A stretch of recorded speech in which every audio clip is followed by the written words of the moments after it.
The Defense Department works to prevent adversaries from co-opting American technology and using it against the U.S. One aspect of this mission is monitoring and preventing hostile foreign government investments in American technology companies. At the forefront of that effort is David Rader. He's Deputy Director of the Office of Foreign Investment Review at the Defense Department. David, welcome to the program. Hey, thanks for having me. It's great to be here. Why might an adversary look to invest in American technology, and how widespread is that practice? Yeah, I would equate it to kind of stealing from your classmates' answers on the test. We put all the hard work in on the R&D side, the research and development, the innovation. We fund it, we test it, we evaluate it. And once we get to that 90% solution or even the 100% solution, it's a great time for the adversary to swoop in, take our best tech, and then use it against us or use it in their own interests. We see it pretty widespread. We have a lot of controls in place to protect it and mitigate against it. But as you can understand, government is small relative to the global economy and the global workforce, including the American one. And so it's a constant game of cat and mouse with a lot of challenges for us. So you lead the Defense Department's effort to really reinvigorate and expand investment monitoring. Can you tell us how you go about doing that?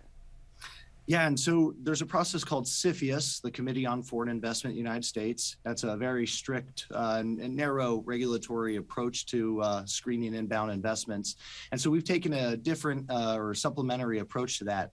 Used to be a banker by trade. I brought in a lot of data scientists and finance professionals to really understand what makes the market move. And then, partnering with our intelligence colleagues or policy colleagues to look at what China is looking at, what Russia is looking at, what Made in China 2025 says. Because we, instead of thinking of America, what we need to protect, we need to also recognize what our adversaries or our competitors are going after. And so we make that a priority, and then we kind of marry these two worlds together to really get a narrow group of technologies and companies and capabilities that we're looking to protect and defend, as well as promote.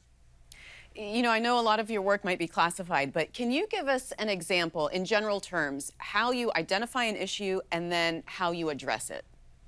Yeah, and so indeed, most of it is classified, or it falls even into just business proprietary. We don't want to give an unfair advantage to competitors of businesses. We want to protect them as well. And so we use a lot of commercial tools. That's one of our main, inputs. The intelligence community is a great partner, as well as industry. We get phone calls from companies that say, hey, have you heard about X? Or a law firm says, are you guys tracking Y? And so we really use a lot of that information to really guide our research and our investigations and our work streams. And then for mitigation, we have a few capabilities, whether it's a CFIUS filing or some different action we would take through a different lens or partnering through the interagency. We have a lot of great authorities within government, but they're spread out, and rightfully so. You don't want a single agency to be able to control the economy. So we lean on the State Department or Commerce or the SEC, Securities Exchange Commission, or the FAA.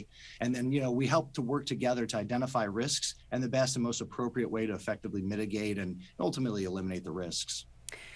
Some foreign investments are easier to spot than others. What are some of the tactics that investors use to mask who they actually represent and what their ultimate goals are? Yeah, they're clever. They have a lot of different incentive structures that allow foreign investors to use creative tools. We've seen a shift, I would say, from traditional M&A, hey, we're China, we're here to buy your company, to running money through different countries, through unique funds and offshore tax structures, a lot of obfuscated ownership. So when you look and say, hey, this is I'll pick on the Canadians here. This is a Canadian company trying to buy an American company. We don't realize behind that, the fund might actually be somewhere else. It might actually, have the intention from a different, larger organization. And so really trying to pull that apart and understand that what you see on the four corners of the document might not actually be the truth behind the cause there.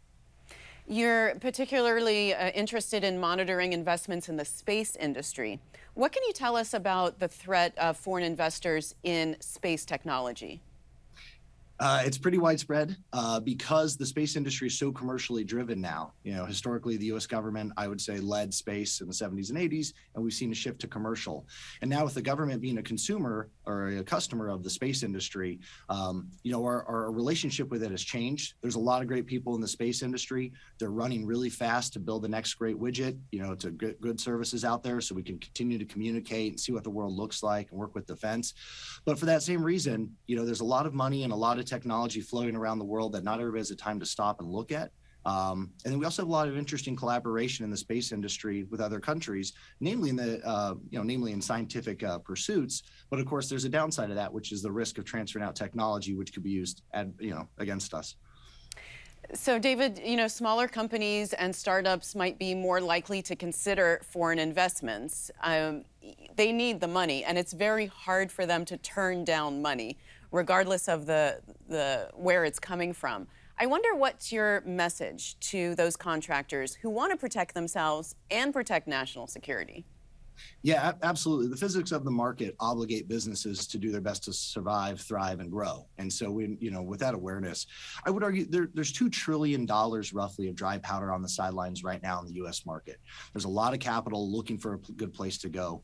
So I think better engagement with government and the industry, back to our core financiers in America and around the world, our partners, is critical. I think current leadership and my boss specifically has done a great job of engagement so that companies are aware of the risks that exist, as well as the opportunities which exist, that maybe government can play a role in brokering a deal or building relationships, and then get out of the way and let the private sector, let the innovators link up with the financiers who are really suited for this. There's also some government programs, Small Business Innovation Research or Defense Production Act Title III, that are meant to really help grow trusted partners. And so there's a lot of opportunities for government and the private sector to work together and make it so that the risks kind of go away on their own because they become so financially stable or robust that interest in foreign investment and foreign capital is greatly reduced. All right, David, we appreciate your work on this, and thank you so much for being on the program.